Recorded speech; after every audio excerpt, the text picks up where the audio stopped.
Buenas tardes a todos. ¿Escuchan el mic? Buenas tardes, profe. Bueno, buenas tardes. Bueno, yo voy a terminar de darles la unidad 3.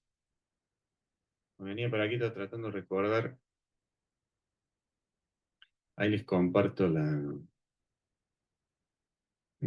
ley.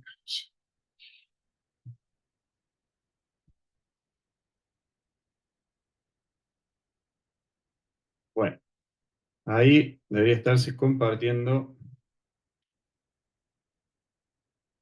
Sí, profe.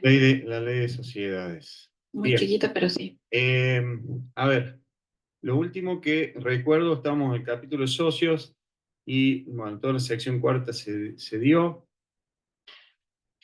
Les di socio aparente, socio aparente y socio oculto, o sea, el régimen del 34 y 35 lo vimos.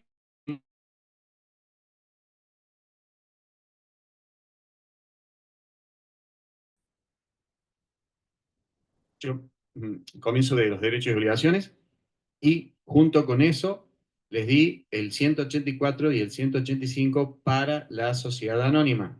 ¿Recuerdan? Eso fue, que lo van a volver a ver, lo van a volver a ver. Quédense tranquilos que lo van a volver a ver, pero bueno, para dar el tema completo, se lo tengo que dar. Así, cuando doy comienzo de derechos y obligaciones, tengo que darle los actos cumplidos en el periodo fundacional. Y necesito explicarle el régimen de la SA. Por eso es que les di el 184 y el 185. Recuerden diferenciar bien los actos cuando estudien eso, pero de cualquier manera, repito, lo van a volver a ver al tema. Eh, una cosita aquí con respecto, ya vuelvo a...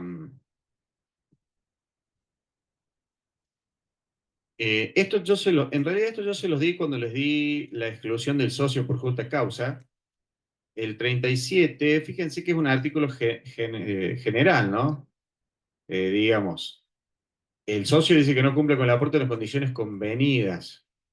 ¿Dónde están convenidas las condiciones del aporte? En el contrato social, ¿sí? Entonces, quien no cumple el aporte en esas condiciones convenidas, incurre en mora por el mero vencimiento del plazo. Y dice, debe resarcir, me parece que ya se los di, pero bueno, no importa, se los di, no. Debe resarcir los daños e intereses. Si no hay un plazo fijado, se considera exigible desde la inscripción en el registro, ¿sí? Y la sociedad podrá excluirlo sin perjuicio de reclamación judicial del afectado o exigirle cumplimiento del aporte. O sea, es una justa causa para excluirlo, pero recuerden que yo les expliqué que en el caso de las sociedades anónimas, ¿se acuerdan? Tenían que ver el 192 y el 193. ¿Se acuerdan que eso yo se los expliqué cuando vimos exclusión del socio por justa causa? Si en la SA se lo puede excluir por justa causa, básicamente, ¿cuál sería la mora en el aporte, ¿sí? Cuando la sociedad decide declarar caduco los derechos de las acciones, los derechos de las acciones en mora, con lo cual implica la exclusión del socio. Eso es cuando, digamos, el contrato prevé esa caducidad de los derechos de la acción en mora, y les dije que tienen que darle un plazo al socio, no más de 30 días para que cumpla. Si no cumple, después de esos 30 días, pierde lo que aportó, ¿sí? Y se producen se declaran caducos bueno, la sociedad podría intentar, aún así, vencidos los 30 días, podría intentar nuevamente que cumpla. Pero vencidos los 30 días, digamos, ahí ya se produce de pleno derecho, se produce, digamos, la caducidad de los derechos de las acciones en mora. 192 y 193, ahí se lo digo. Esto, bueno, puede que no se los haya leído los artículos, pero sí se los dije. En el 192 no dice más que el 37, ¿no? Esto es un artículo de sociedad anónima. ¿Mm? Es el amor y la integración se produce conforme al 37, por el mero vencimiento del plazo. Y suspende automáticamente el ejercicio de los derechos de las acciones en mora. Eso también lo van a ver cuando vean SA, si la mora en el aporte, en el caso de las sociedades anónimas, digamos, se produce conforme al 37 por el mero vencimiento del plazo y automáticamente quedan suspendidos los derechos, todos, patrimoniales, políticos, de las acciones en mora. A su vez, hay una serie de sanciones, acá en el 193, ven que dice, el estatuto podrá disponer, esto no lo vimos, se lo leo lo mismo, el estatuto podrá disponer que los derechos de suscripción correspondientes a las acciones en mora serán vendidas en remate público, bueno, o por medio de un agente de bolsa si se trata de acciones cotizables. Esto no se los leí porque no venía el caso del tema que yo estaba desarrollando, porque a mí me interesaba el tema de la mora en el aporte y la exclusión del socio en una SA, del accionista en una SA, por mora del aporte. Por eso me centro en esto, que es el segundo párrafo, donde dice, también podrá establecer que se produce la caducidad de los derechos de las acciones en mora. En este caso, la sanción producirá sus efectos previa intimación a integrar en un plazo no mayor a 30 días, ¿sí? Con pérdida de las sumas abonadas. O sea, vencidos los 30 días, ¿sí? La sociedad puede tranquilamente, o sea, lo intima. Estamos hablando de una anónima, ¿no? Esta es una situación particular para la anónima. Vencido lo intima, en un plazo no mayor a 30 días. Puede darle 20, 30, ¿sí? No mayor a 30 días. Vencido ese plazo de intimación, la sociedad puede declarar caducos los derechos de las acciones en mora y con lo cual implica la exclusión de ese socio y se pierden las sumas aportadas. Obviamente que la sociedad siempre puede intentar el cumplimiento del aporte, por eso dice, sin perjuicio de ello, la sociedad podrá optar, ¿sí?, por el cumplimiento del contrato de suscripción. Entonces, cuando ustedes ven el tema de mora, el tema de la mora, tienen el 37, pero no se olviden de que para las sociedades anónimas tienen este régimen específico en cuanto a la exclusión, en este régimen específico del 193, que los remite al 37, pero tiene otras normas particulares. Y yo se los expliqué sin decirles o sin leerles el artículo en ese momento, ahora me estoy acordando, sin leerles el artículo, pero les hablé del 193 cuando les expliqué que en la sociedad anónima se puede perder la condición de socio por exclusión, ¿sí?, ante mora en el aporte, cuando la sociedad decide declarar caducos eh, los derechos de las acciones en mora, y también por evicción. ¿Se acuerdan? Que la evicción es general para todas las sociedades. Bueno, eso es lo que me falta, digamos, leerles el artículo nada más, pero estaba explicado, el tema estaba explicado.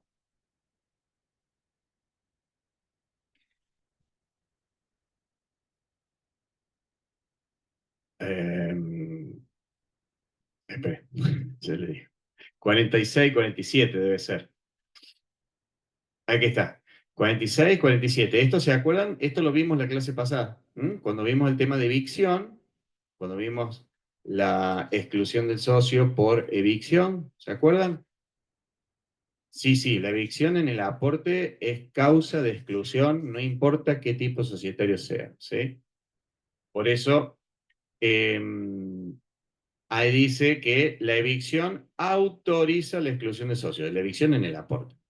No importa el tipo societario, ¿sí? Y siempre, sin perjuicio de que la sociedad le puede reclamar los daños ocasionados. Pero no obstante, dice, si no es excluido, porque la sociedad decide no excluirlo, ¿qué tiene que hacer? Pagar el valor del bien y la indemnización por daño. Pero también podría evitar la evicción si puede reemplazar el bien por otro de igual calidad y especie en la medida en que sea reemplazable, pero siempre la sociedad tiene derecho a reclamarle daños, que es lo que dice el 47, dice el socio responsable de la evicción podrá evitar la exclusión si reemplaza el bien cuando fuere sustituible por otro de igual especie y calidad, sin perjuicio de su obligación de indemnizar los daños ocasionados. Bueno, ahora, con eso cerraríamos ese tema. Me quedaron unos temas arriba por dar.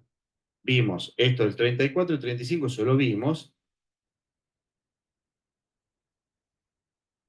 Me quedaron por dar estos artículos que en este momento no recuerdo. Estoy casi seguro que no lo di. Pero cuando hablamos de sociedad entre cónyuges, anteriormente, la ley antes de la reforma de la 26.994 decía los cónyuges solamente pueden integrar sociedades en sociedades por acciones y SRE.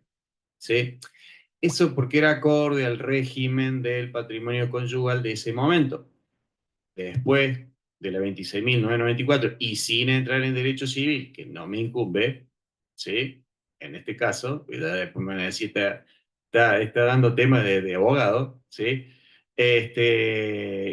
Obviamente no soy especialista para nada, pero al modificarse, digamos, el régimen del patrimonio conyugal conforme a la modificación de la 26.994, ¿sí? A la par se modifica también este artículo y la ley dice, ahora, los cónyuges pueden integrar cualquier tipo de sociedad, no importa el tipo, no importa qué tipo de socios sean, inclusive pueden integrar las sociedades de la sección cuarta.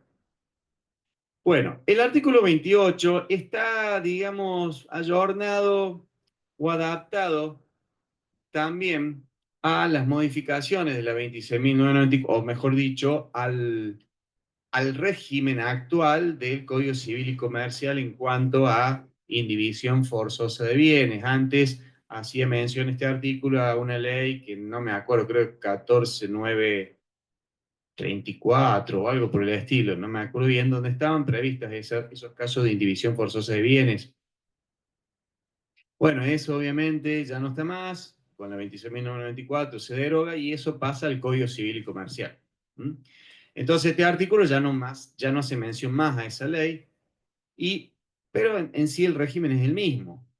Dice, la sociedad constituida con bienes sometidos a indivisión forzosa hereditaria, que son, bueno, eso, 2000, no me acuerdo, 2002 y algo del Código Civil y Comercial, ahí están previstas esas indivisiones forzosas de bienes, pero lo cierto es que cuando la sociedad constituida con bienes sometidos a esa indivisión forzosa hereditaria, la regulada en el Código Civil y Comercial, los herederos menores de edad, incapaces o con capacidad restringida, figura nueva, la capacidad restringida, figura nueva en el Código Civil y Comercial, y a la par está la figura del apoyo.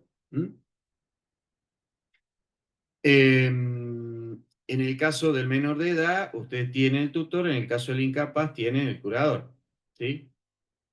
Entonces, los herederos menores de edad, incapaces o con capacidad restringida, dice, solo pueden ser socios con responsabilidad casi digo una burrada, con responsabilidad limitada. Con responsabilidad limitada. ¿Sí? El contrato constitutivo en ese caso tiene que ser aprobado por el juez de la sucesión y en el caso de haber colisión de intereses entre el representante legal, para el caso del incapaz, el curador, perdón, el representante legal en el caso del menor de edad, el curador en el caso del incapaz y eh, el apoyo para el caso de la persona con capacidad restringida, cuando haya colisión de interés entre estos sujetos y el menor de edad, respectivamente, ¿no? El menor de edad, el incapaz o aquella persona con capacidad restringida, dice se debe designar un representante ad hoc para la celebración del contrato y para controlar la administración de sociedad si es que la ejerce aquel representante, curador o, o el apoyo. Sí. Profesor, profesor, No, el contrato una de la pregunta. sociedad. Se está constituyendo una sociedad con bienes que están sujetos a una indivisión forzosa que establece, digamos, una persona, por ejemplo, que fallece por acto de última voluntad. ¿Eh? ¿Qué contrato? No, se constituye la sociedad, no es que ya estaba el contrato, se constituye la sociedad con bienes, ¿sí? Que se aportan a la sociedad, pero bienes que están sujetos a una indivisión forzosa que se declara como acto de última voluntad sin indivisión forzosa.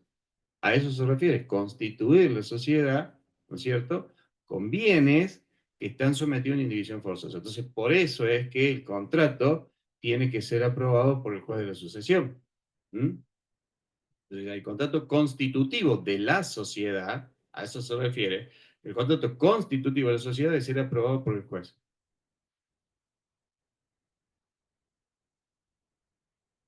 Profesor, no. Sí. Una persona fallece y por acto de última voluntad decide establecer por un tiempo determinado una indivisión forzosa sobre los bienes, ¿sí? Y que se va a constituir en sociedad con esos bienes. Esos bienes están indivisos durante un buen tiempo, que se póngale usted que se no sé, un campo, por ejemplo, ¿sí? Y eso se aporta a la sociedad para constituir una sociedad. Entonces, ese contrato constitutivo tiene que estar aprobado por el juez de la sucesión. ¿Mm? ¿Entiendes? Por el juez de la sucesión. Pero no es que lo tiene que volver a aprobar si la sociedad se está constituyendo. El contrato recién se va a celebrar, se celebra el contrato, se constituye. Usted tiene una persona, se fallece, establece como acto de última voluntad, se estableció una indivisión forzosa sobre sus bienes. Esos bienes se van a utilizar para constituir una sociedad. Entonces, ese contrato constitutivo tiene que ser aprobado por el juez de la sucesión, ¿sí? ¿Tá? Y los hijos menores de edad tienen que, menores de edad o incapaces, etcétera, tienen que tener responsabilidad limitada en esa sociedad, ¿sí? ¿Tá?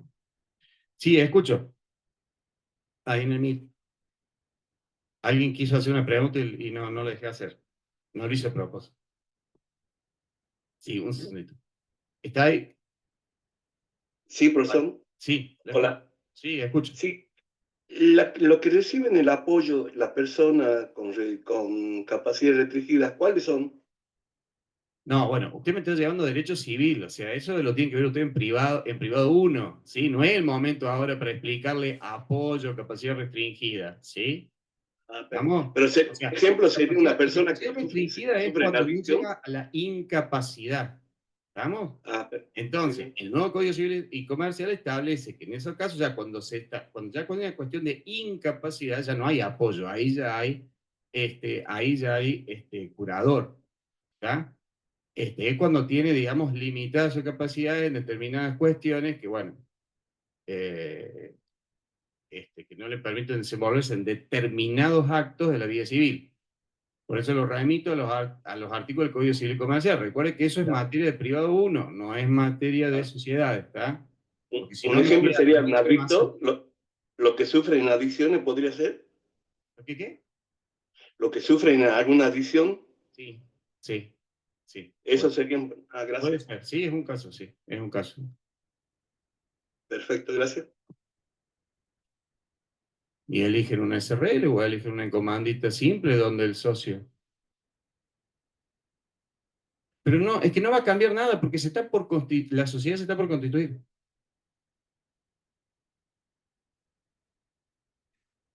Se constituye la sociedad con esos bienes, con esos bienes sujetos a indivisión forzosa. Se constituye, cuando usted constituye, elige un tipo societario. Entonces, en ese tipo societario que elige una SRL o elige una encomandita simple en donde... Sí.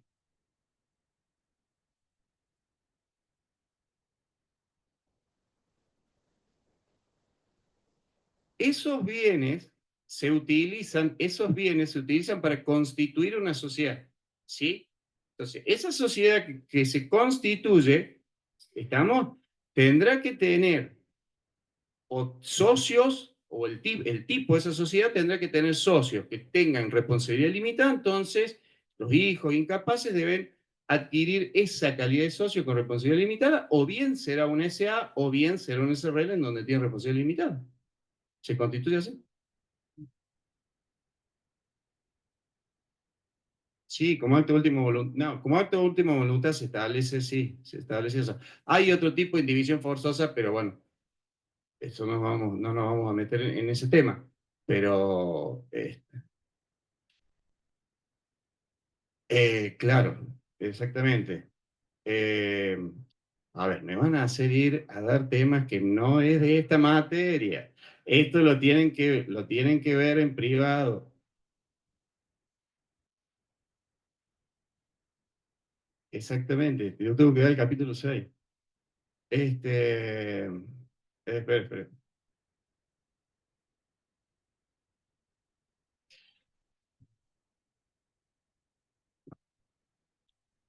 tema es que no me acuerdo el nombre. No me acuerdo el nombre. Dignidad, por acá de andar. De hecho, 2003. 2000. ¿Perdón?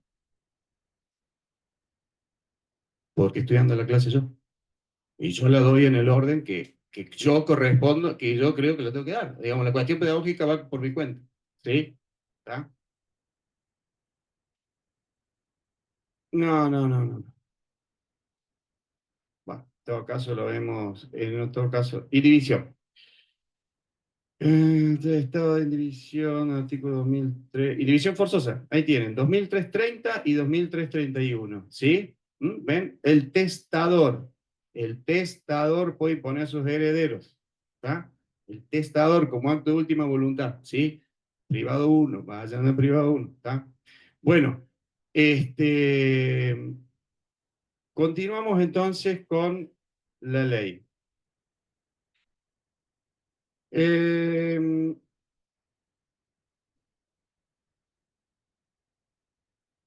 bien.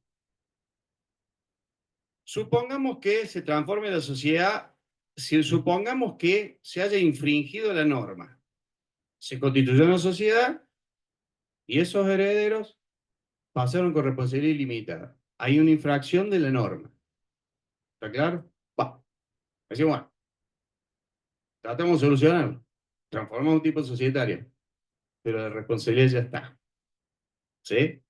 La responsabilidad del representante, del curador, del tutor y de los socios mayores de edad está. Eso no se elimina. Entonces, artículo 29 dice, artículo 29, sin perjuicio de la transformación de la sociedad en una de tipo autorizado, la infracción del artículo 28 hace solidaria y limitadamente responsables al representante, el curador y el apoyo de la persona menor de edad incapaz o con capacidad restringida y a los consocios plenamente capaces por los daños y perjuicios causados al menor de edad incapaz o con capacidad restringida. ¿Sí? Bueno, esto de acá, la verdad, dice, las anónimas en comandita por acción, no, perdón, esta parte sí, esta parte sí. Dice, las anónimas en comandita por acciones solamente pueden formar parte de otras sociedades por acciones y SRL. El cambio, la diferencia, es que antes la ley decía sociedades por acciones solamente, nada más. No hay ningún fundamento por el cual no podría formar parte de una SRL. Y todos los fundamentos de la verdad es que convencían a unos, a otros no. Uno convencía a uno, otro le convencía al otro, ¿sí? La verdad que a mí no me convencía mucho ninguno, pero lo cierto es que antes las sociedades en comandita por acción y las sociedades anónimas y las en comandita por acciones solo podían formar parte de sociedades por acciones y de responsabilidad limitada, ¿está? De sociedades por acciones. Y ahora también pueden ser de sociedades de responsabilidad limitada. Esta última parte es la que, la verdad, no tiene, o sea, lo que sobra no hace daño, pero dice, las asociaciones y entidades sin fines de lucro, ¿m? Solo pueden formar parte de... no, perdón, esto se agregó a la ley. Perdón, discúlpeme. Esto lo agregó el decreto 70 del 2023. Las asociaciones y entidades sin fines de lucro solo pueden formar parte de sociedades anónimas. Eso lo agregó el decreto 70 del 2023. Lo que yo les decía que, digamos, está ahí, pero la verdad es que abunda, es cuando dice podrán ser parte de cualquier contrato asociativo. Contrato asociativo se está refiriendo a los contratos que están legislados en el Código Civil y Comercial, como por ejemplo la agrupación de colaboración, la unión transitoria, el negocio de participación, los consorcios de cooperación, que antes estaban regulados menos el consorcio de cooperación, que era otra ley aparte, la unión transitoria, la agrupación de colaboración y anteriormente sociedad accidental se llamaba, ahora se llama negocio de participación, estaba regulado en la Ley General de Sociedad, en la ley en ese entonces de sociedades comerciales. La 26994 lo saca de ahí y lo manda al Código Civil y Comercial bajo el título de contratos asociativos. En realidad son contratos colaborativos, forman parte de lo que son agrupamientos de empresa, que ustedes lo van a ver en esta materia como agrupamientos de empresa, ¿sí? Y más, son agrupamientos, eh,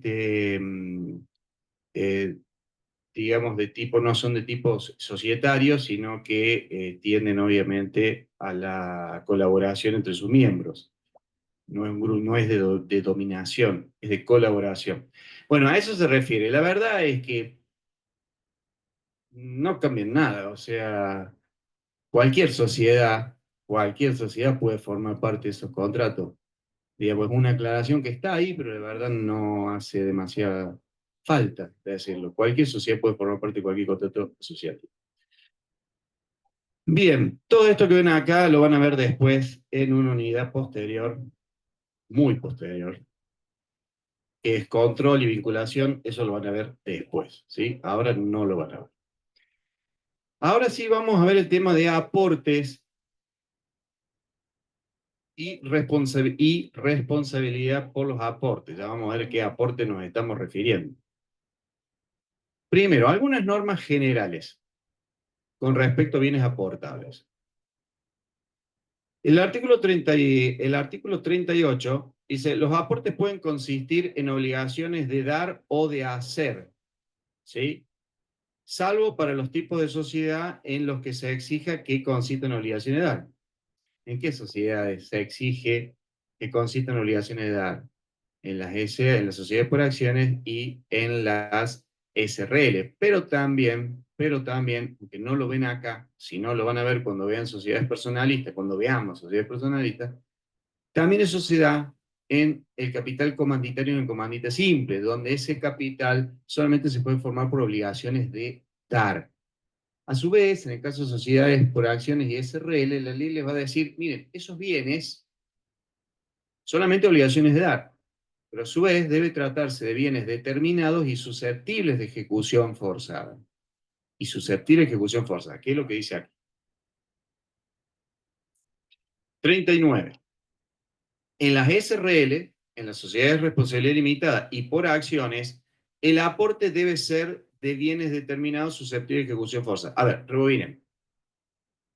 La ley dice, los aportes pueden tratarse de obligaciones de dar o de hacer, regla general. ¿Sí? Excepción, salvo para aquellas sociedades en las que se exija que sean obligaciones de dar. ¿Para qué sociedades se exige que sean obligaciones de dar? Sociedades por acciones y SRL, y también para el capital comanditario en la encomandita simple.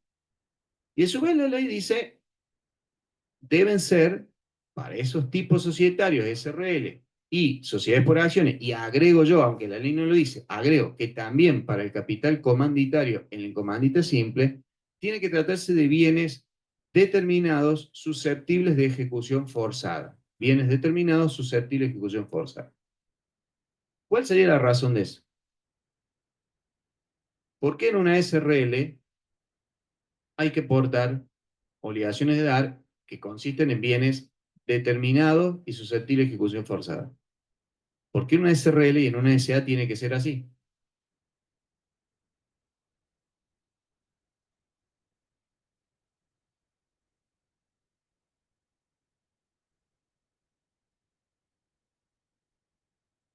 Tal cual, es así. Es decir, en una SRL o una sociedad anónima, hasta bien si nadie dijo que esté mal. En una sociedad, yo no dije nada, yo dije que esté mal, simplemente le estaba explicando lo que había preguntado. Yo no dije que estaba bien o mal. Eso lo decimos cuando, en el examen final. Ahí lo decimos. Bueno, este, entonces, el tema es así, está correcto lo que dice. La Es por cuestión el es la tema, siguiente, sí, ¿una consulta? ¿Qué fue lo que dijo, no, profe? ¿Eh? era el tema de las garantías, por eso tiene que ser así. Pero, a ver, garantía, ¿a qué se Garantías de refiere cartera. a qué se refiere con garantía? Porque después vamos a ver ese tema de la garantía de la responsabilidad. Eso, Porque es la parte de los eso sí, capitales. eso es correcto lo que dice. No es importante. A ver, si hay capital mejor, si hay capital mejor. Sí, claro, exactamente. Por eso le preguntaba, ¿pero a qué se refiere con garantía? Usted me está diciendo garantía por el aporte o lo que dice su compañero de la garantía frente a los acreedores del patrimonio de la sociedad como garantía. Esa misma hacía referencia. A eso, está bien. Sí, es así. En el caso de la SRL, y en el caso, supongamos una SRL o una SA, al ser la responsabilidad limitada, el acreedor de la sociedad, el acreedor de la sociedad que le quiere cobrar a la sociedad y la sociedad no le paga, la única garantía que tiene son los bienes de la sociedad. Por eso tienen que ser determinados y susceptibles de ejecución forzada. ¿Por qué? Porque por vía de ejecución judicial, debe poder sacar a rebate los bienes de la sociedad. En cambio, en una sociedad, por ejemplo, colectiva, la ley dice pueden ser obligaciones de dar o pueden ser obligaciones de hacer. A ver, si el acreedor puede ejecutar bienes de la sociedad, bárbaro, pero si no se puede cobrar, va a ir contra los patrimonios de los socios, ¿sí? Y va a tratar de ejecutar los bienes personales particulares de los socios. A su vez, hay otra norma, que es la del 45. Dice, se presume que los bienes se aportaron en propiedad. Es una presunción. Si no consta expresamente su aporte de uso o goce. No en toda sociedad es admisible el aporte de uso o goce. Solamente en las personalistas es admisible. Entonces, si no consta en el contrato su aporte en uso y goce, se presume que es en propiedad. Ahora, el aporte de uso y goce, si ustedes están aportando el uso y goce de una maquinaria y no la maquinaria en sí, o sea, no la propiedad de la maquinaria, sino el uso y goce de una maquinaria, ese aporte de uso y goce solo se admite en las sociedades personalistas, ¿sí? En las otras, en las SRL, en las sociedades por acciones, se toman solamente o son admisibles como prestaciones accesorias, pero las prestaciones accesorias no son capital, no forman parte del capital, ¿sí? No forman parte del capital. Entonces, esta es la norma que dice el artículo 45. A ver, cuando hablamos de, antes de continuar con el resto de las normas sobre... bueno, no, lo vamos a cerrar al tema.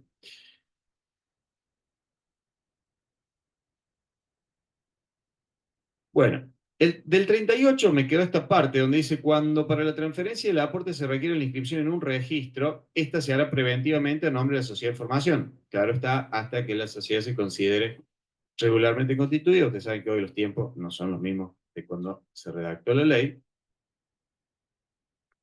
¿Se pueden aportar derechos? Sí se pueden aportar, tienen que estar debidamente instrumentados. Dice, cuando estén debidamente instrumentados, se refieren a bienes susceptibles de ser aportados y no sean litigiosos. Aporte de créditos también se pueden aportar, en cuyo caso la sociedad va a ser cesionaria por la sola constancia en el contrato social. El aportante va a responder siempre por la existencia y la legitimidad del crédito, por la existencia y legitimidad del crédito, y dice, y si este no puede ser cobrado su vencimiento, es decir, la sociedad pasa a ser la titular de ese crédito, lo va a tratar de cobrar el vencimiento.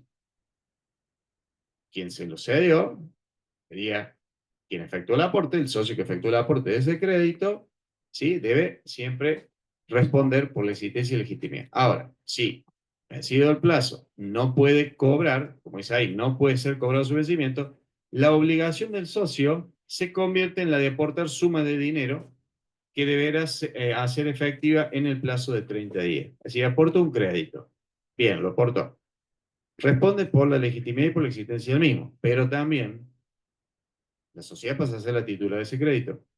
Si la sociedad no puede cobrar ese crédito al vencimiento, entonces se genera la obligación del socio aportante de ese crédito de poner el valor del crédito dentro de los 30 días, como dice allí. Se pueden aportar también títulos valores cotizables en bolsa. A todos los socios también que.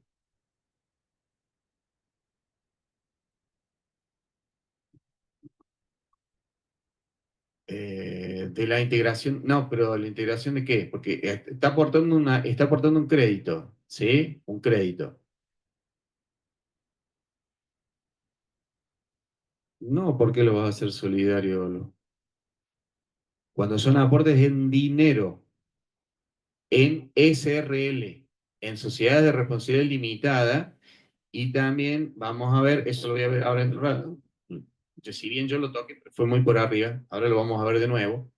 Esa garantía que te estoy diciendo por la integración en el caso de las SRL con respecto a los aportes en dinero, los aportes dinerarios, claro, claro, pero es distinto, lo mismo aparece con la sobrevaluación, pero eso en la SRL. Ahora lo voy a volver a dar porque tengo que dar ahora el tema de la responsabilidad. No, acá estamos hablando de otro tema, estamos hablando de aportar un crédito, ¿sí? Un crédito en donde la sociedad pasa a ser titular del crédito. Si no lo puede cobrar, entonces el socio que se dio ese crédito como aporte a la sociedad tiene que poner el valor del crédito dentro de los 30 días. ¿Cómo? Profe, consulta, ¿puede ser? Sí, automáticamente cuando la sociedad no pudo cobrarlo, el socio tiene la obligación de integrar eso, de integrar ese aporte, digamos, de aportar la suma de dinero. ¿Eh? Y si no sería mora, y si no lo hace, incurre en un grave incumplimiento de la obligación de socio, se considera demora en el aporte y sería una causa de exclusión. Sí, escucho.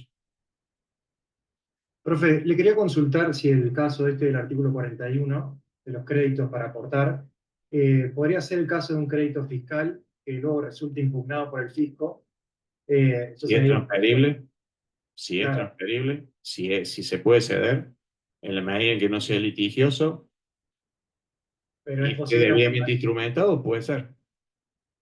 Perfecto, y en el caso que resulte impugnado luego, responde por ese crédito, digamos. No, no lo escuché. En el caso, o sea, es posible aportar un crédito fiscal y en el caso de que resulte impugnado por el fisco a posteriori, en ese caso responde el socio que lo aportó, digamos. Claro, porque responde por existencia y legitimidad del mismo. ¿Sí?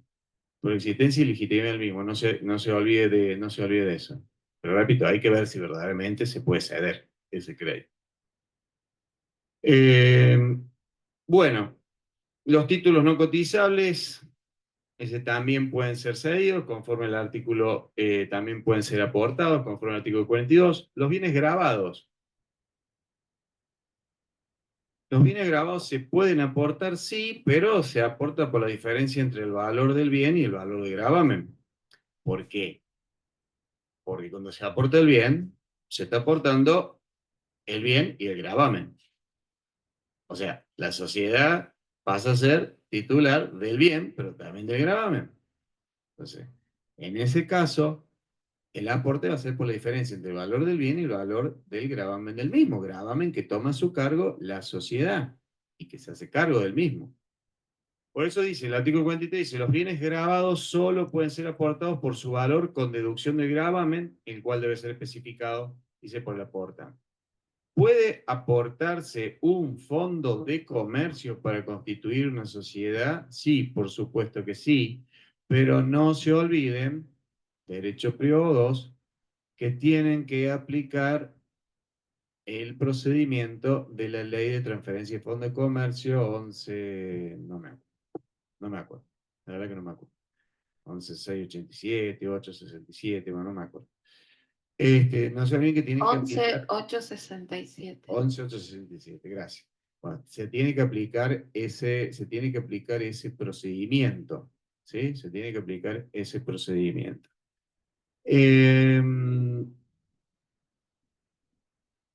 A ver, bueno, digamos, no, ustedes no lo he escuchado, pero digamos, se suele escuchar a veces suelo escuchar que dicen, bueno, tal persona tenía una empresa unipersonal, no estoy hablando de una sociedad, una empresa, era él solo, ¿sí? Y decidió transformarse en una sociedad.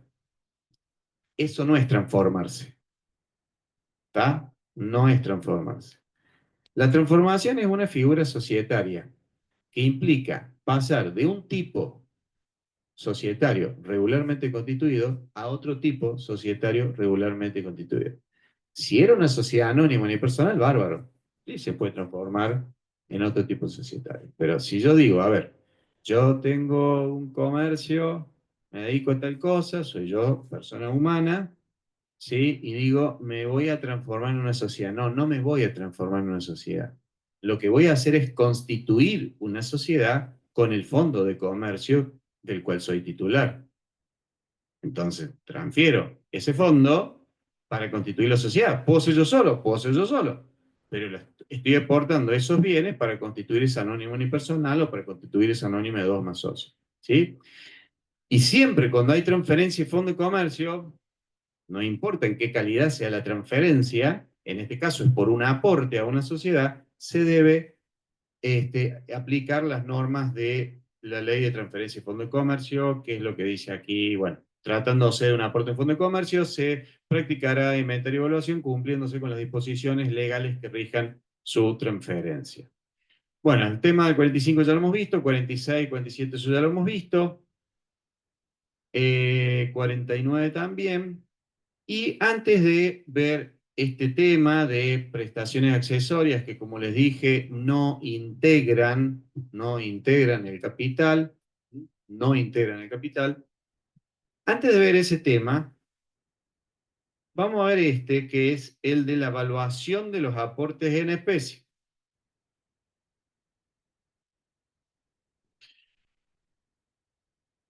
Las normas que se aplican para la evaluación de aportes en especie son las del 51, 52 y 53. Bien. El 52 complementa la del 51. ¿Estamos? Esa norma que está ahí en el 51, que bueno, se complementa con la del 51, que se complementa con la del 52, básicamente prevé, primero, es para las sociedades en general, pero tienen que tener una cosa en cuenta. Cuando están hablando de evaluación de aporte en especie en sociedades por acciones, no se aplica el 51, sino que se aplica el 53. El 53 es el que establece la evaluación de los aportes en especie para las sociedades por acciones. ¿Sí? El 51 básicamente prevé 3 formas, que es la forma prevenida del contrato, o sea, lo que se establezca en el contrato, valores de plaza o, si no, por valuación pericial.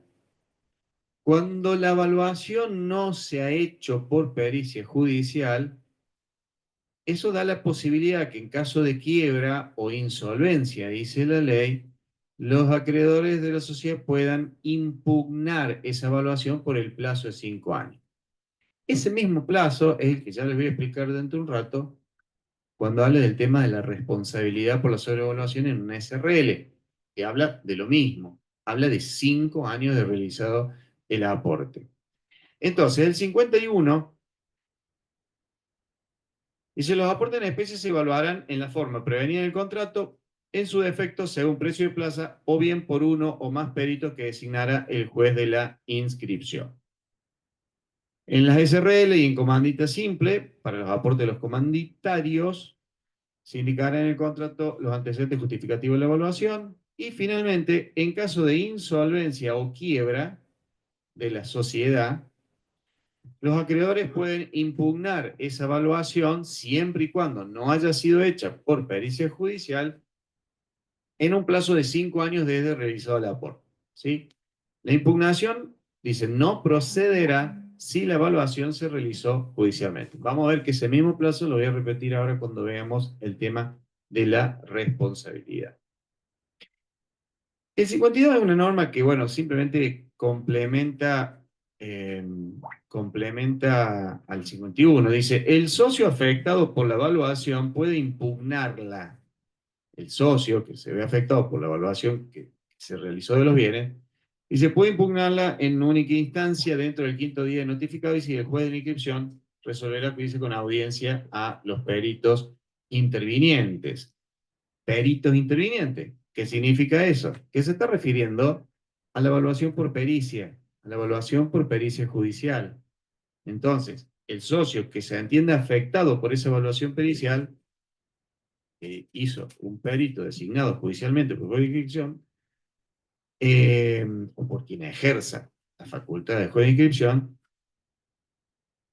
ese socio que se vea afectado por esa evaluación pericial la puede impugnar. ¿Tá? Se está refiriendo a la evaluación por pericia. Y finalmente, el artículo, perdón, ya que hemos visto esto de los aportes, esto lo vamos a relacionar con el tema de, estamos viendo la evaluación de los aportes. Todavía no vamos a ver la evaluación en las sociedades por acciones, ¿sí? Pero, ¿qué pasaría si yo aporto un bien que hoy vale, o sea, en el mercado, 10 millones de pesos? No importa el motivo, es simplemente hacerlos pensar, nada más. Puede ser por si fuese un inmueble, puede ser por una cuestión impositiva, pero no importa el motivo, simplemente piensen en esto. Si aporto un bien que vale 10 millones de pesos y lo aporto por 5, sería un exceso, por 8, ¿sí? ¿Qué habría ahí? ¿Sobre o subvaluación? Subvaluación, ¿sí? Bien. ¿Quién se vería afectado? El socio que hace el aporte. ¿Y los terceros, acreedores de la sociedad? ¿Cómo verían esta situación? ¿Con buenos ojos, malos ojos? Los beneficia.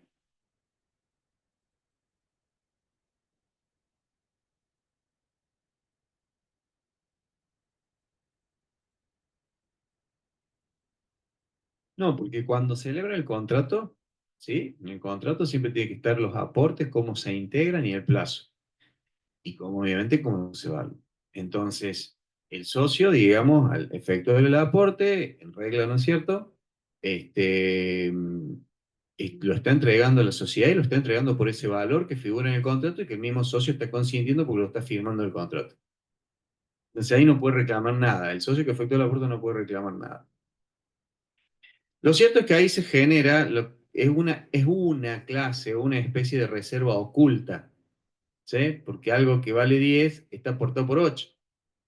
En realidad, el acreedor de la sociedad, si tuviera que cobrarle, si tuviera que ejecutar los bienes de la sociedad, se va a encontrar en ese momento, ¿no? No vamos más allá, porque si no tengo que hacer cuestiones de inflación, etc.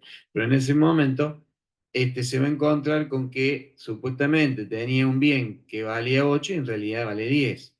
Entonces, obviamente que esto va a ser una situación beneficiosa para los acreedores de la sociedad.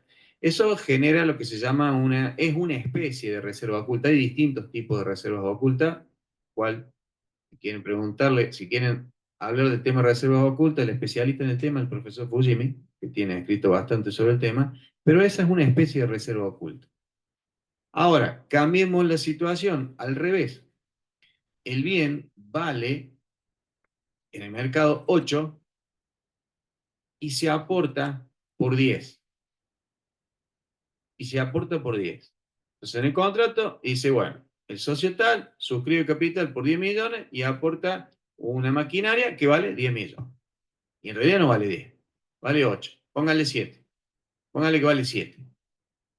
En ese caso que hay una sobrevaluación del aporte. Entonces, supongamos que esa situación se dé en una sociedad colectiva, ¿sí? En donde todos los socios responden en forma ilimitada y solidaria por la obligación de la sociedad colectiva. ¿Va a tener mucha incidencia esa sobrevaluación para el acreedor de la sociedad? La verdad es que no. La verdad es que no. Es decir, ¿los socios van a tener algún tipo de responsabilidad por esa sobrevaluación? A ver, la respuesta sería que sí, pero esa responsabilidad está inmersa, incluida dentro de su responsabilidad genérica por el tipo societaria. O sea, el acreedor de la sociedad, en una sociedad colectiva en donde todos responden en forma ilimitada, solidaria y subsidiaria, el acreedor de la sociedad sabe que lo que no le va a poder cobrar a la sociedad, se lo va a cobrar a los socios. ¿Sí?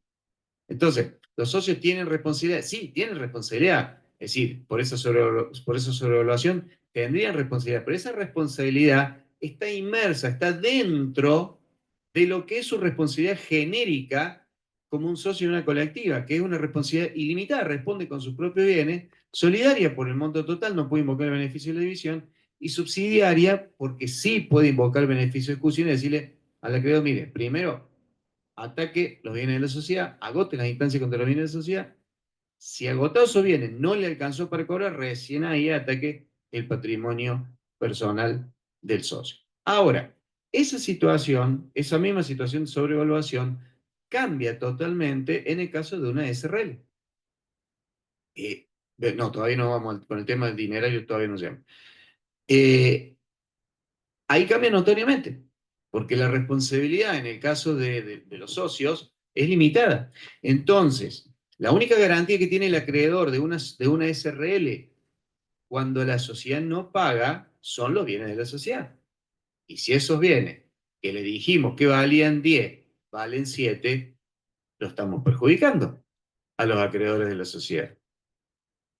Entonces, para la SRL, la ley establece en el artículo 150, ahora lo vemos, en el artículo 150, establece que todos los socios responden en forma ilimitada y solidaria por la sobrevaluación.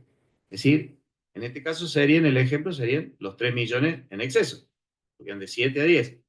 Entonces responden ilimitada y solidariamente frente a los terceros, los creadores de la sociedad, por la sobrevaluación,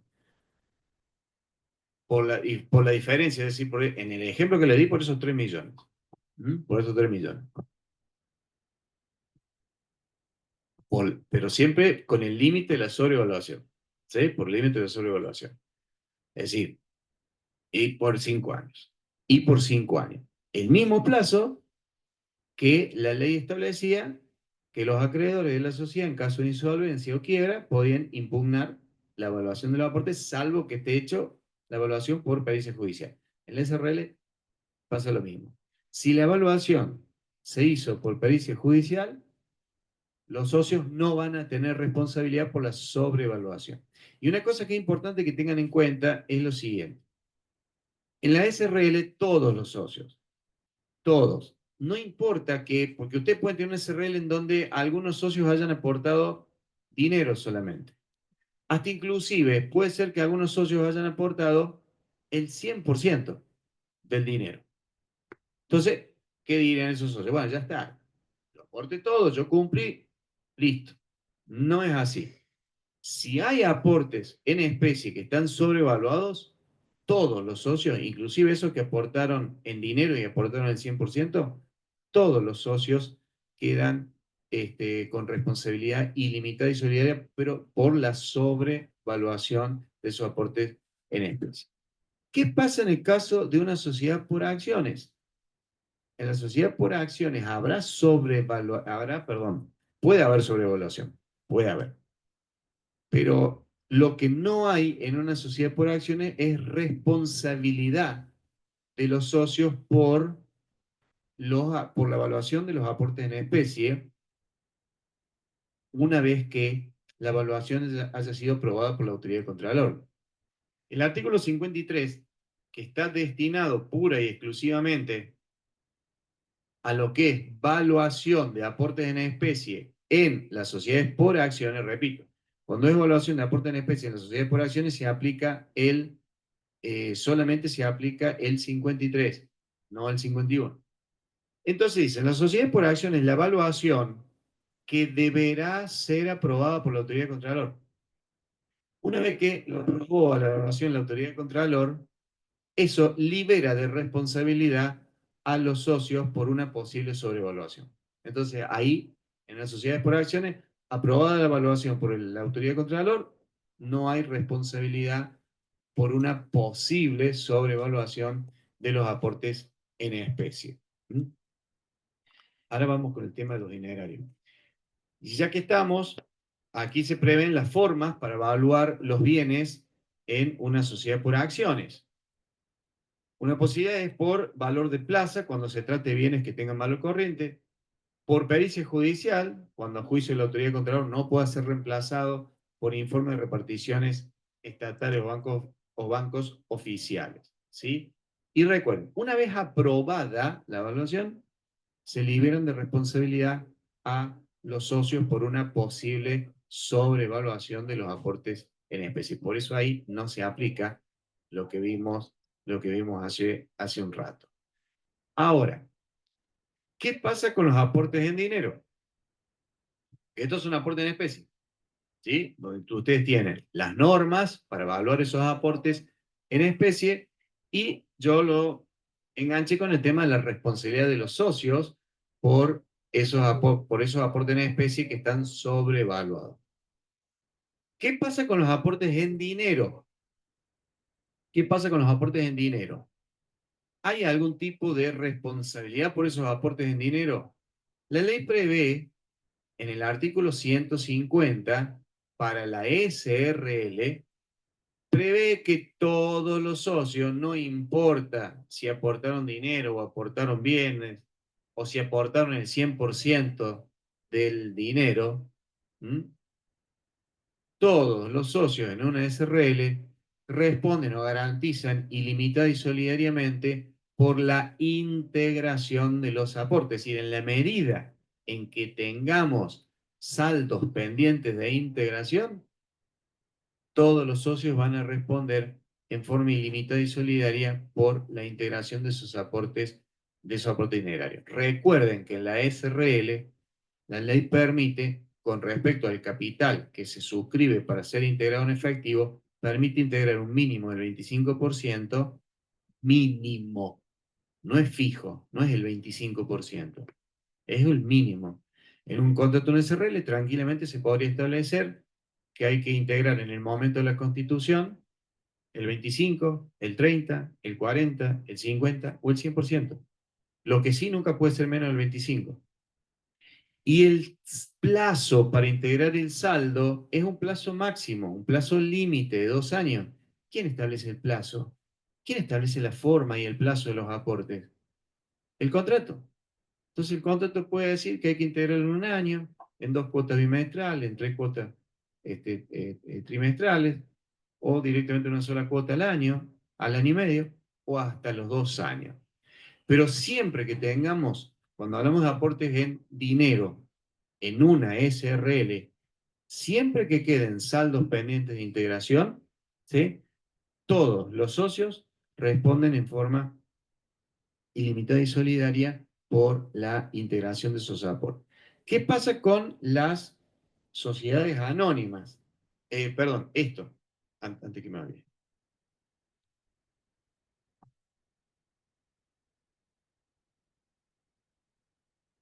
Lo van a volver a ver, pero lo dejamos ya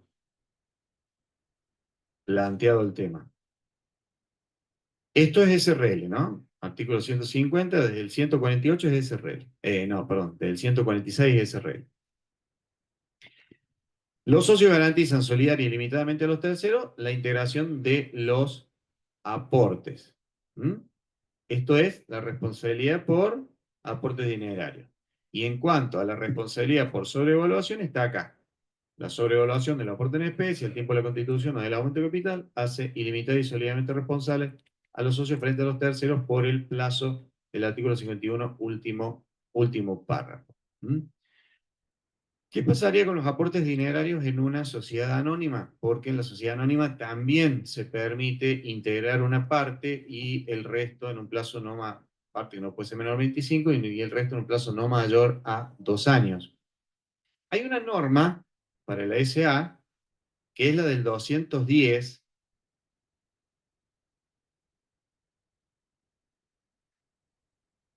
.150.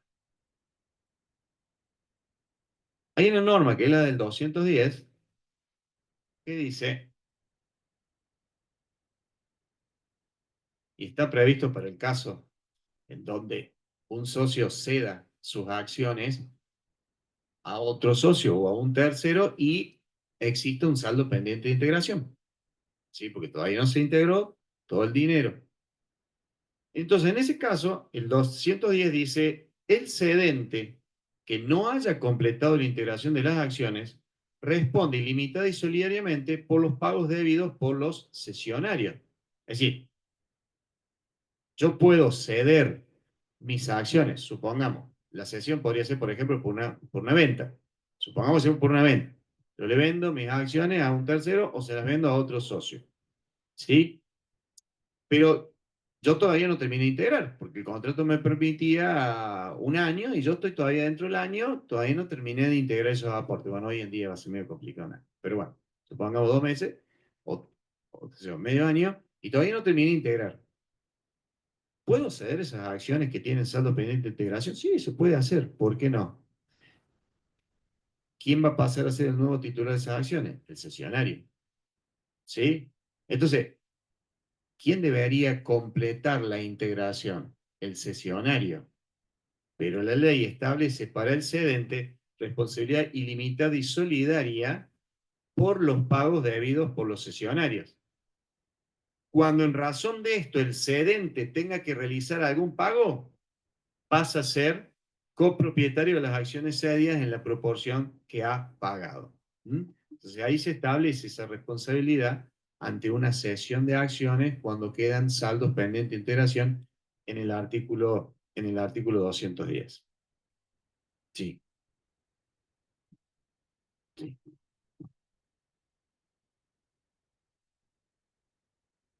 No, no debería haberla. A ver, no debería haberla, pero digamos, podría aprobarse la evaluación y lo mismo haber sobrevaluación. O sea, en principio vamos a decir que no debería haber sobrevaluación, pero puede ser que se haya aprobado la evaluación y en realidad está mal aprobada cuando sea la conformidad administrativa. ¿Sí? No. No, el paso del tiempo no. Porque recuerden esto. No nos podemos poner el tema del paso del tiempo porque ahí incide valor de mercado, inflación, etc. La sobrevaluación se analiza en el mismo momento de realización del aporte. Si en ese momento hubo sobrevaluación, no posteriormente, ¿sí? Cuando yo realicé el aporte, en ese momento que realicé el aporte, ¿valía 10 o valía 7? Ahí es donde se ve la sobrevaluación, no después.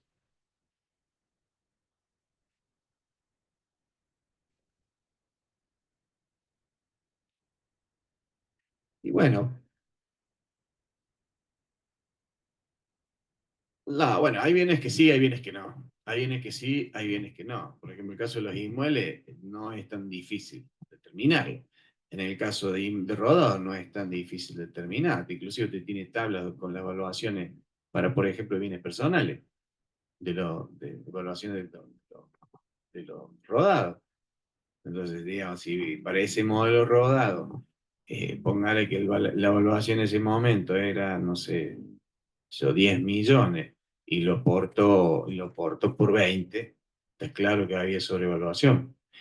Con respecto a la otra pregunta, en principio no debería haber sobrevaluación, pero como poder pasar, puede pasar. Que se apruebe y esté sobrevaluado, puede pasar. No debería ser eso, pero como poder pasar, puede pasar. Pero de cualquier manera, una vez que, digamos, se autoriza la evaluación y se da la conformidad administrativa, ya el socio ya se olvida del tema, ¿no? El socio ya se olvida del tema porque no va a tener ningún tipo de responsabilidad.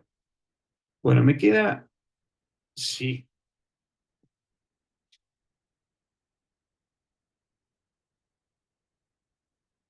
como que, sí, sí.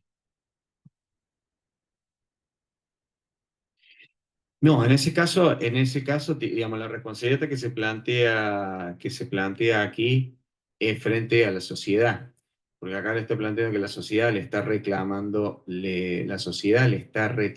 Esa es la responsabilidad que se plantea aquí, no es una responsabilidad frente a terceros, porque ahí dice, responde ilimitado y solidariamente con el cesionario. Con el cesionario. O sea, son los dos ilimitados y solidariamente responsables. Se le puede reclamar a cualquiera de los dos esa falta de integración. Si llegara a pagar algo, ¿eh? No. No. No, solamente se le puede reclamar al socio, no, se le puede reclamar al socio, digamos, al socio cedente y al cesionario, ambos, es decir, cuando se ceden las acciones con saldo pendiente de integración, ¿sí? Quien las adquiere sabe que tiene saldo pendiente de integración y se está haciendo cargo de la situación, se está haciendo cargo de esos saldos pendientes de integración. Entonces, él va a tener que aportarlos a la sociedad. Él los va a tener que aportar a la sociedad. Ahora, si no los aporta, entonces nuevamente aparece la responsabilidad del cedente. Entonces, cedente y cesionario van a quedar ilimitados y solidariamente responsables. Y en la medida de que el cedente pague, vuelve a ser socio, básicamente. Si el cedente tiene que pagar, digamos, la sociedad le reclama y paga, vuelve a ser socio en proporción a lo que ha pagado. En proporción a lo que ha pagado. Que es lo que dice acá. Será copropietario. Copropietario de las acciones. Las acciones pueden ser, digamos, pueden ser de titularidad de más de una persona. O sea, una acción puede ser de titularidad de más de una persona. O sea, una acción puede, digamos, dos personas pueden ser titulares de una acción de una sociedad. Entonces, en ese caso, si tiene que pagar algo, ¿sí? Pasa a ser copropietario de las acciones cedidas en proporción de lo pagado. Es decir, el cesionario sigue siendo propietario y en función o en proporción a lo que pagó, se pasa a ser copropietario. En definitiva, vuelve a ser de nuevo accionista, pero en copropiedad con el cede. Con respecto a... Me quedó un tema...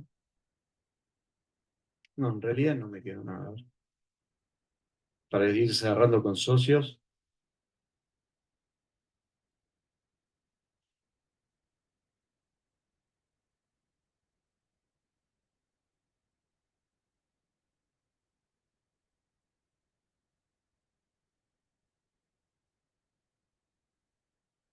En realidad lo que prevé no, en realidad lo que está previendo ahí es la responsabilidad limitada solidaria frente a la sociedad por el pago, pero sí podría extenderse al acreedor, sí. En cuyo caso lo que pasa es que el saldo pendiente de integración lo reclama la sociedad la sociedad del socio. Pero sí, si pone, sí, puede responder, sí. Sí. Bueno, sí, ¿cómo?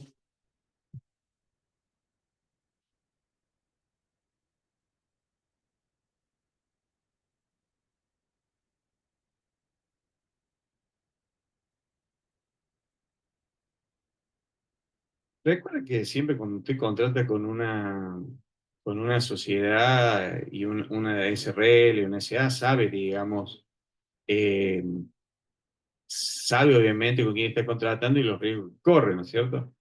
Pero, digamos, eso forma parte del patrimonio de la sociedad, por lo tanto, que ahí la ley establece esa responsabilidad en el 210.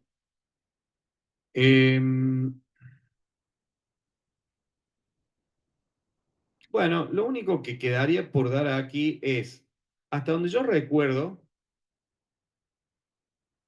esto del 55 lo van a ver después, lo deben haber visto con el profe Fujimi, Contralor Individual de los Socios. Eso lo tienen que haber visto con el profe Fujimi cuando vieron las funciones societarias. Es otro tema, digamos, forma parte de otro capítulo, por así decirlo.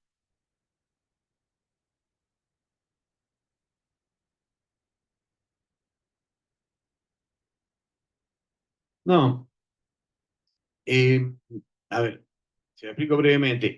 Esto es un tema que se ve con funciones societarias. El 55 es funciones societarias porque habla de, básicamente, lo que le está diciendo allí es el contralor individual de los socios, es decir, que los socios en principio tienen este contralor individual, pueden revisar los libros, los papeles sociales, pedir informes directamente al administrador. Ahora, ese contralor individual cede, como dice ahí, salvo pacto en contrario, cede, o no puede ser ejercido en las sociedades de responsabilidad limitada incluidas en el segundo párrafo del 158.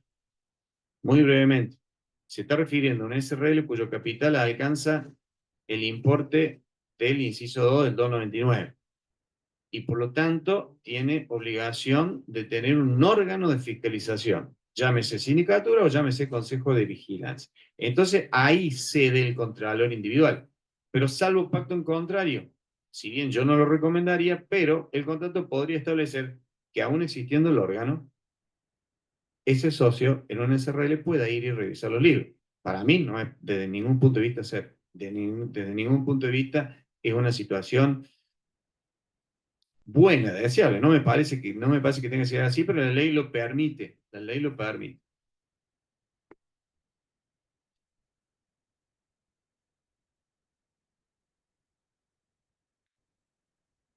Imagínese una sociedad con 50 socios que todos los días tenga 30 socios revisando los libros en la sede social. Piense usted si esto no sería algo entorpecedor de la administración. Y pidiéndole informe permanentemente al administrador, al gerente. Puede llegar a entorpecer las cosas, ¿sí? Distinto es cuando hay un órgano de fiscalización en donde la información que usted necesita se la pide el órgano. Y es el órgano de fiscalización quien le va a proporcionar eso. Lo mismo sucede en el caso de las SA, dice, tampoco corresponde a los socios de las sociedades por acciones, salvo en el supuesto del último párrafo, el 284, bueno.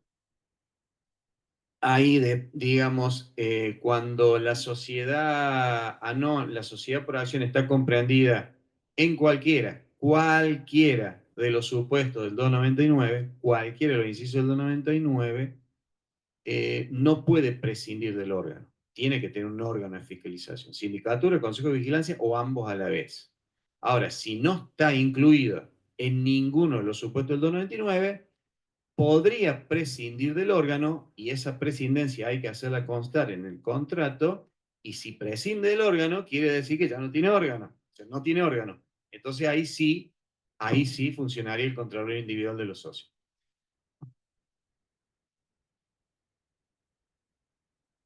Se la reservaría. Se la reservaría. Bueno, puede ser. Está bien, yo no le digo que no. Yo no le digo que no. Yo no lo veo desde su punto de vista. O sea, yo veo que en algunos casos puede ser y en otros casos puede llegar a entorpecer la administración. Pero no le digo que no digo que esté mal lo que está diciendo. Simplemente que no comparto mucho el punto de vista. Nada más, pero sociedades donde tiene muchos socios, ahí no lo comparto. Pero bueno, la ley lo prevé. Se puede hacer. No recuerdo si esto lo vimos. Yo estoy casi convencido que sí. El 56 y el 57 estoy casi convencido que lo vimos a esto. ¿Se acuerdan que esto, en el caso de las cuotas, si son ejecutables, si se pueden ejecutar, si las acciones, ¿se acuerdan de esto? El 57 y 56. Bueno, lo repasamos brevemente. Y ya pasamos a lo que son sociedades de interés. Brevemente. Esto estoy seguro de haberse dado, pero no importa, lo vamos a ver porque nos va a servir. El capital se representa en partes. ¿Sí? Esas partes cambian según sea el tipo societario. Si estamos hablando de sociedades personalistas, el capital se representa en partes de interés. O sea, yo soy socio de una colectiva y tengo mi parte de interés que representa, por ejemplo, el 10% del capital social. Otro socio tiene su parte de interés que representa el 40%. Otro tiene su parte de interés que representa el 20% y otro socio que representa su parte de interés representa el 30%. No tienen por qué ser iguales, no tienen por qué representar la misma cantidad de capital, pueden representar la misma proporción de capital, sí, pueden tener 4 socios en donde la parte de cada uno equivalga al 25% de capital social. Distinto es el caso de las acciones. Las acciones sí o sí son todas de igual valor, los mismos que las cuotas, entonces el socio que va a tener, yo puedo tener 10 acciones, 20 acciones, 30 acciones, 50 acciones, o puedo tener 10 cuotas, 20 cuotas, 30 cuotas del SRL según el tipo societario del cual estemos hablando. Ahora, ¿qué es lo importante de este artículo 57? determinar si esas partes en las cuales se representa el capital es susceptible de ejecución forzada. Es decir, y acá me estoy acordando de que sí se lo di. Si el ¿qué es lo que importa acá? ¿El acreedor de la sociedad? No. El acreedor particular del socio. Es decir, el socio Juan Pérez tiene un acreedor. De él. No tiene nada que ver la sociedad. Es un acreedor particular del socio Juan Pérez. ¿Está? Socio Juan Pérez no le paga a su acreedor particular. Entonces la pregunta es, ¿qué va a hacer el acreedor particular si no le paga? Bueno, por vía de ejecución judicial va a intentar sacar a remate los bienes de Juan Pérez. Y dentro de los bienes puede tener una casa, puede tener un auto, y pueden estar también las cuotas de una SRL o las acciones de una SA. Forman parte de sus bienes. ¿Sí? Entonces, ¿son susceptibles de ejecución forzada las cuotas y las acciones? Sí. ¿Son susceptibles de ejecución forzada las partes de interés? No. Las partes de interés en que se representa el capital de una sociedad de interés, en que se representa una sociedad de interés, no son susceptibles de ejecución forzada. Ustedes dirán, bueno, ¿y el acreedor particular de ese socio de esa sociedad colectiva no le puede cobrar el socio? ¿Qué tiene para hacer? Lo que puede hacer es ejecutar la parte de interés, no lo puede hacer, porque no son susceptibles de ejecución forzada. Ahora, sí puede intentar cobrar de las utilidades que le corresponda a ese socio, y si hubiese liquidación de la sociedad, cobrarse de la cuota de liquidación que le corresponde a ese socio. Y a esos efectos, la parte de interés se puede embargar. No se puede embargar para rematarla, pero sí se puede embargar para cobrar las utilidades que le corresponden al socio o para cobrarse de la cuota de liquidación. Entonces, ahí tienen que, dice, los acreedores del socio, artículo 57, los acreedores del socio no pueden hacer vender la parte de interés. No es susceptible de ejecución forzada. Solo pueden cobrarse sobre las utilidades y la cuota de liquidación. La sociedad no puede ser prorrogada si no se satisface el acreedor particular embargante. Porque sí se pueden embargar, pero no para lograr la ejecución forzada, es decir, sacar los remates. Eso no se puede. Se embarga para poder cobrar de las utilidades o de la cuota de liquidación. Con respecto a las cuotas y acciones, tenemos que en las sociedades de responsabilidad limitada y por acciones, se pueden hacer vender las cuotas o acciones de propiedad del deudor y se con sujeción a las modalidades estipuladas. O sea que ahí sí las cuotas y las acciones son susceptibles de ejecución forzada. Y lo último, para concluir con el tema, con la unidad esta de socios, es este artículo 56, en donde ustedes tienen que tener en cuenta y claro, esto que les vengo diciendo hace rato, de que la sociedad es una cosa y los socios son otra. O sea, son centros de imputación de derechos y obligaciones distintos. Que el socio tenga que responder por una obligación de sociedad dependerá del tipo societario, del tipo de socio que hay, en definitiva, del tipo de responsabilidad que le marca la ley para esa sociedad y para ese tipo de socio. Entonces, cuidado cómo se lee esto. El 56 dice, la sentencia que se pronuncie contra la sociedad, ¿estamos? Tiene fuerza de cosa juzgada contra los socios en relación a su responsabilidad social. En relación a su responsabilidad social. Es decir, ¿tendrá fuerza de cosa juzgada contra un socio de una SRL? Es decir, un acreedor de la sociedad le inicia un juicio a la SRL para cobrar determinada cosa, determinada deuda que tiene. ¿Sí? Y logra una sentencia favorable. Bueno, ¿tiene fuerza de cosa juzgada y se puede ejecutar contra la sociedad? Sí. ¿Se puede ejecutar contra los socios en una SRL? No. ¿Estamos? No. Por eso, la ley dice, en relación a su responsabilidad social. ¿Tendrá esa sentencia contra una sociedad colectiva, cambiemos el ejemplo, contra una sociedad colectiva, en donde todos los socios responden ilimitada y solidariamente, ¿tendrá efecto de cosa jugada y se podrá ejecutar contra contra los bienes de la sociedad? Sí. ¿Y contra los del socio? Sí. ¿Por qué? Porque tiene responsabilidad ilimitada y solidaria. Entonces, cuidado con eso. Cuidado porque la ley dice en relación a su responsabilidad social. ¿Sí? Y puede ser ejecutada contra ellos previa exclusión de los bienes sociales. ¿Siempre? No siempre. Previa exclusión sería subsidiaria. Previa exclusión sería subsidiaria. Entonces dice ahí, puede ser ejecutada contra ellos previa exclusión de los bienes sociales, con lo cual quiere decir, como dice su compañero, que tendrían responsabilidad subsidiaria.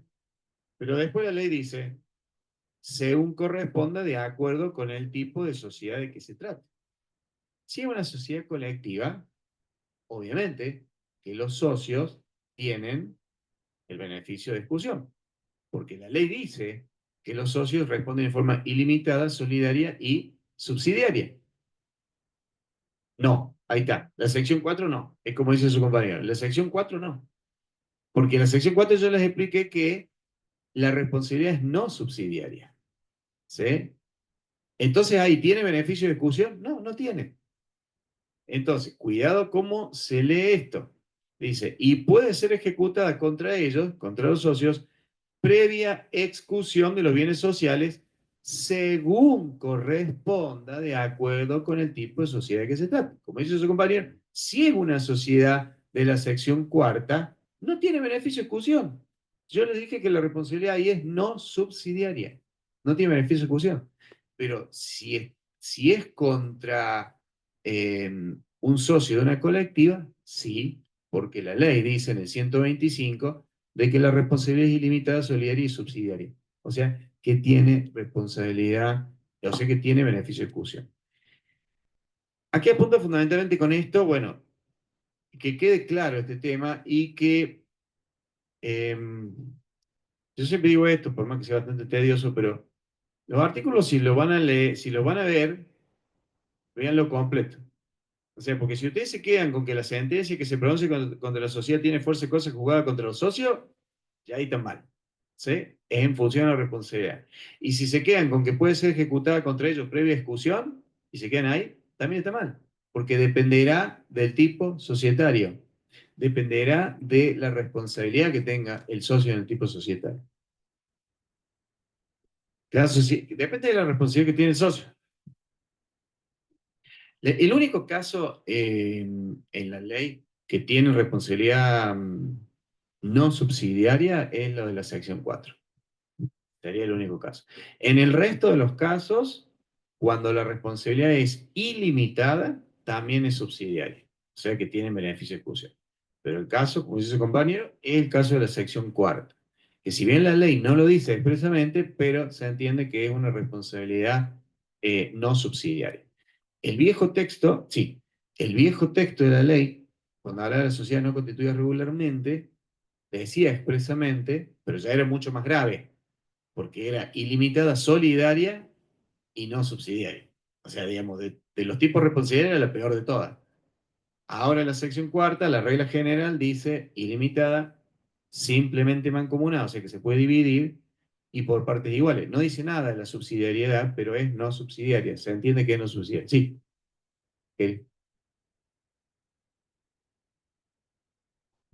Claro, para hacer cosas jugadas sí ya tienen que haber vencido todo el plazo de... En realidad lo que se refiere aquí, la verdad que sí, cosas jugadas sería que ya pasó lo que sería la etapa recursiva y ya quedó firme. Pero sí, es cierto. Pero en realidad a lo que se está refiriendo más bien la ley es si esa sentencia se puede usar contra los socios o no. Es a eso. Pero sí, cosa jugada es así, es como te dice, es tal cual, cuando queda firme, sí. Eh, a ver, a veces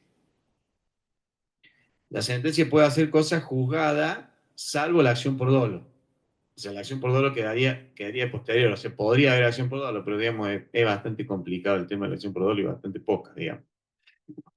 O sea que es como que le queda, aun cuando hace cosas jugadas, le queda todavía una posibilidad de acción por dolo. Por ejemplo, eso lo dice, sin meter en cuestiones procesales, pero por ejemplo, eso lo establece, por ejemplo, la ley de concurso y quiebra, cuando habla de la sentencia de verificación de créditos, acabado, digamos, lo que es la vía recursiva que prevé la ley de concurso y quiebra, dice, hace cosas jugadas o produce los efectos de cosas jugadas, salvo dolo, o sea, todavía hay una instancia de dolo. Pero en determinados casos, no es para todo, no, no nos vamos a meter en temas procesales de esta instancia. Bueno, pasamos ahora, vamos a ver la unidad 6, porque el profe le dio la 4 y la 5. Entonces, vamos a ver las 6, que son las sociedades las sociedades de interés o sociedades por parte de interés. Las generales. Ahora vamos a las disposiciones particulares, o sea, la parte exacta, la parte especial de la ley, donde ya están reguladas las sociedades en particular, que sería capítulo 2. Entonces, lo primero que vamos a ver aquí es la sección 1, vamos a ver lo que es las sociedades personalistas. Ya algo mencioné de las personalistas cuando dije el capital de las personalistas, todas, se representa por partes de interés. ¿Sí? Y ya dije las cualidades que tiene la parte de interés. Con respecto a la colectiva, y esto también ya se lo dije porque he dado varios ejemplos de esto y lo he mencionado, en las sociedades colectivas la responsabilidad de los socios, frente a las obligaciones de la sociedad es ilimitada, solidaria y subsidiaria. ¿Estamos? Puede ponerse alguna otra cosa en contrato, como pueden poner lo que quieran. O sea, en contrato pueden poner cualquier cosa, pueden poner que la responsabilidad no va a ser limitada, que se va a limitar al capital, o que el señor Juan Pérez no va a responder en forma solidaria y el resto sí. Como pueden poner lo que quieran, pero eso va a ser oponible entre los socios, nada más. Frente a tercero, no, nada de eso es oponible. Frente a tercero, lo único que vale es lo que dice la ley: ilimitada, solidaria y no subsidiaria. Por eso dice, el pacto en contrario no es oponible a terceros. De esto, yo le di a ustedes requisito no tipificante, sí, ¿no? Se los di yo eso, de la unidad 2. Ah, bien, bueno. Entonces, se los explico. El nombre de la sociedad. ¿Recuerden el artículo 11? El nombre de la sociedad es un requisito no tipificante. ¿Verdad? El no. No. Vamos a decir así. El nombre de una sociedad tiene que estar en cualquier contrato de sociedad. Que después veamos si es denominación o razón social, eso lo vamos a ver ahora. Pero el nombre de la sociedad tiene que estar en todo contrato de sociedad. Ahora, cuando estamos hablando de una sociedad personalista, ¿sí? La sociedad personalista, con respecto al nombre de la sociedad, podría actuar bajo una razón social o bajo una denominación, que son dos variantes del nombre. Son dos variantes, dos formas del nombre. Entonces, ¿cómo se forma la razón social? Y esto es un error bastante común en los exámenes. Para no equivocarse, ustedes tienen que ir a la parte conceptual del tema. La razón social siempre se forma con el nombre de qué socios. ¿Eh? En la colectiva. Pero en la colectiva sí, está bien. Pero yo me refiero en términos general. O sea, si vamos a dar, digamos, un concepto general de razón social. No. En un concepto general de razón social, la razón social se forma con el nombre de qué tipo de socio, o sea, de socios con qué tipo de responsabilidad. Ilimitado. Ilimitada. Ilimitada. Entonces, la razón, por eso le decía en la colectiva que está correcta su respuesta, porque la colectiva todos tienen. Es correcto. Entonces, conceptualmente la razón social, ¿sí?, se forma con el nombre de los socios que tienen responsabilidad ilimitada. También vamos a decir y solidaria. ¿Por qué? Porque los tipos regularmente constituidos que regula la ley, en todos ellos, digamos, los tipos regulares que están en la ley, todos ellos, cuando es ilimitada, es solidaria. Usted va a decir la sección cuarta. Bueno, pero la sección cuarta no es un tipo regular, ¿sí? Es la sección cuarta. Entonces, por eso siempre, normalmente uno dice los socios que tienen responsabilidad ilimitada y solidaria, pero lo más importante, lo predominante es la responsabilidad ilimitada.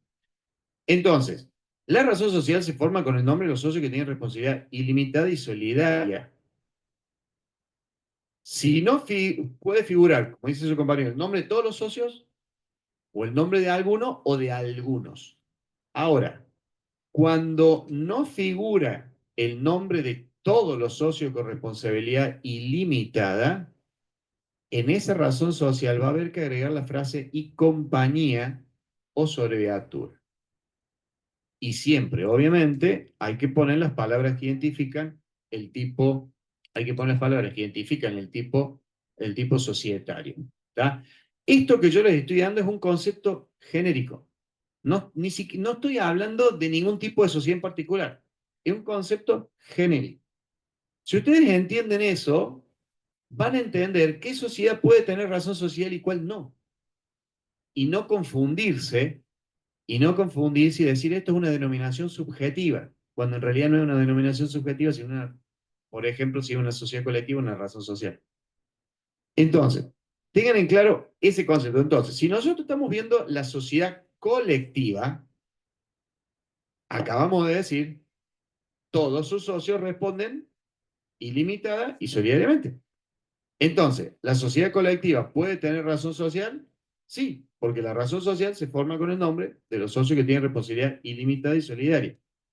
Entonces, en este caso, como dice su compañero, como todos los socios tienen la misma responsabilidad, en la razón social o va el nombre de todos, o el de algunos, o el de alguno. Ahora, si no figura el nombre de algún socio, o sea, si no está el nombre de todos los socios, hay que agregarle, no, si no está el nombre de todos, hay que agregarle la frase y compañía. Ustedes pueden tener 3 socios, ¿no es cierto? Es decir, bueno, cuando doy estos ejemplos, después nunca me acuerdo nada. Marcelo Rodríguez, Jorge Leguizamón y Juan Pérez. ¿Sí? Sociedad colectiva. Están los 3 socios. Ahí no hay que poner más nada. Ahora, si ustedes ponen José Leguizamón solamente, van a tener que poner José Leguizamón y compañía, sociedad colectiva. Compañía se puede abreviar con CIA, ¿sí? Y sociedad colectiva, que también se puede abreviar sociedad colectiva, sería SOCOL, sería esto. Ahora, ¿puede funcionar bajo una denominación social? Sí, eso lo decidirán los socios en el contrato que van a usar. Si la razón social, sí, un segundito, ahí estoy. Si van a usar razón social o denominación. ¿Cómo se formaría la denominación en este caso? Con un nombre de fantasía cualquiera, un nombre de fantasía cualquiera, que puede tener o no relación con el objeto social, qué sé yo, fragata, sociedad colectiva, estrella del suroeste, sociedad colectiva, un nombre de fantasía cualquiera, que tenga o no relación con el objeto social. Siempre razón o denominación deben tener las palabras que identifiquen el tipo societario elegido. ¿Mm? Sí.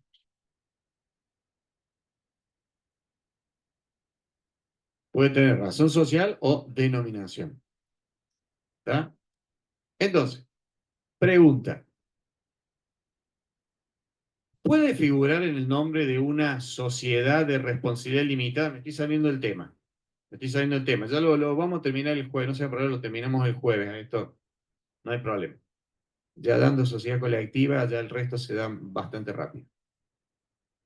Un SRL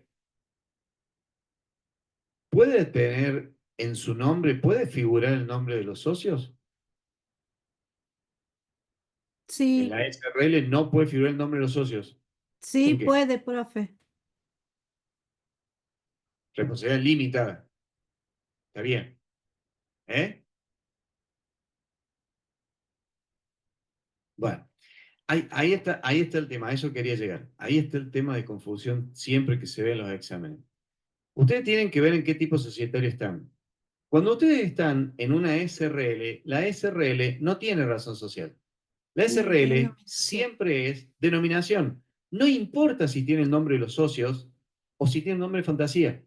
¿Sí? Siempre es una denominación. Volvamos al concepto. ¿Cómo se forma una razón social? Con el nombre de los socios que tienen responsabilidad ilimitada y solidaria. ¿En la SRL tenemos ese tipo de socio? No. Por lo tanto, ¿tiene razón social la SRL? No. Siempre es una denominación. Lo mismo que en una SA. Siempre es una denominación. ¿Puede tener el nombre de los socios? Por supuesto que puede tener el nombre de los socios. Ahora, la pregunta es, los tres socios de recién, es una SRL, ¿sí? Y le quieren poner el nombre de uno solo, José Leguizamón. ¿Hay que ponerle y compañía? No, SRL, el tipo No, ¿por qué no hay que societario. ponerle y compañía? Porque no es una razón social. Porque no es una razón social. Entonces no se aplican las reglas de la razón social. ¿Usted le quieren llamar Juan Leguizamón SRL? Llámele Juan Leguizamón SRL. ¿Le quieren llamar Juan Leguizamón y compañía SRL? Lo pueden hacer también. Pero siempre va a ser una denominación. Y en el caso de la SA pasa lo mismo. Siempre va a ser una denominación. Entonces ahí es donde viene la confusión cuando el libro les dice, si figura el nombre de una persona es subjetiva. Y si no figura el nombre de una persona es objetiva, sí, pero es denominación. En la SRL y en la SA siempre es denominación. ¿Estamos? Siempre vayan al concepto, cómo se forma una razón social en forma general. ¿Está? No se olviden de eso. ¿Estamos? Bueno, antes que me echen, porque siempre me echan del aula,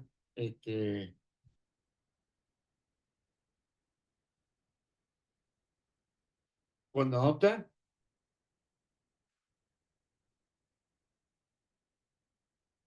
siempre, sí, siempre, siempre, siempre, siempre. Está bien la pregunta. Está bien la pregunta. ¿Por qué? Miren que acá en el 126 dice, la denominación social se integrará con las palabras sociedad colectiva o abreviatura. No, primero, no habla de sigla. La SRL sí tiene sigla, SRL. La SA tiene sigla, SA. Acá dice abreviatura. Bueno, la pregunta es, ¿pero qué? ¿La denominación social es la única que tiene que llevar el nombre del tipo? Y ustedes cuando leen la última parte dice, si actúa bajo una razón social, se formará con el nombre de algunos, todos los socios. Contendrá la palabra y compañía sobre abreviatura si no figuren el nombre de todos los socios y se olvidaron del tipo societario.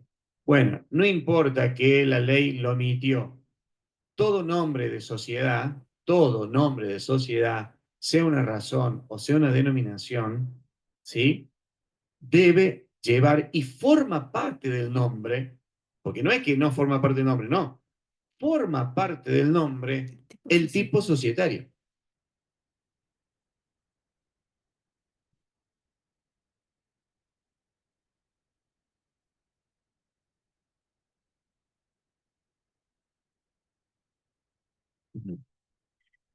Cuando usted está hablando de una factura, tome el ejemplo de una factura electrónica, ¿sí? Usted puede ponerle un nombre, a ver, usted, su sociedad, que se llame Juan Pérez SRL, ¿sí? Puede ser dueña de o explotar, dueña y explota las estaciones de servicio, que se las estaciones de servicio LLLL. Bien, estaciones de servicio LLLL es un nombre comercial con el cual se identifica a las estaciones de servicio, a la actividad en sí. Ahora, ¿quién es el titular de las estaciones de servicio LLL? La sociedad Juan Pérez RL. Es el nombre de la sociedad. El otro es el nombre comercial. Cuando usted emite una factura, ¿sí? Una factura electrónica, usted puede poner el nombre fantasía, por ejemplo, estaciones de servicio X, LLLL, y después va a decir el titular de ese negocio, que puede ser una persona humana o puede ser una persona jurídica, ¿sí? Que va a ser de tal o de tal sociedad de responsabilidad limitada. ¿Se entiende la diferencia? Una cosa es el nombre de la sociedad y otra cosa es el nombre comercial, con el cual usted identifica la actividad o el negocio. Tiene nombre. La razón social es de una sociedad. La razón social es de una sociedad. Usted tiene un nombre. ¿Está? Sí, sí. ¿A cuál? ¿De la sociedad?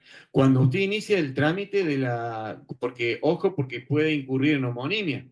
Usted puede meter un nombre de una sociedad que ya existe. Cuando usted, por ejemplo, inicia un trámite, un trámite, un SA, una SAL, lo que fuere, lo primero que hace es un trámite que es de reserva del nombre. Entonces usted pone el nombre, ¿no es cierto? Y el sistema le va a decir si ya hay otra sociedad con ese nombre y no le va a dejar hacer. Hasta que usted ponga un nombre que no coincida, entonces entonces ahí lo primero que usted va a tener va a ser la reserva del nombre. Entonces, durante esos días que usted tiene esa reserva y si quiere inscribir otra sociedad, no lo va a poder hacer porque usted ya tiene reservado el nombre. Pero ese control que hace el sistema es de una homonimia eh, eh, textual. ¿Tá? No quiere decir que después hayan otros controles de la autoridad de Contralor o del registro y determinen que también hay homonimia. Porque yo puedo decirle, qué sé yo, no sé, había un caso muy emblemático que era Castalia, me puede decir Castalia, bueno, ahora no me acuerdo cómo era, Castalia SRL y Castalia SA. Hay homonimia. Y ustedes decían, bueno, pero en el trámite que hicieron, cambiaron y le pusieron Castalia Servicio. Pero lo predominante en ese nombre es Castalia. Y lo mismo va a llevar a una homonimia y puede llevar a confusión de la clientela y puede llegar a desvío y puede llegar a perjuicio económico.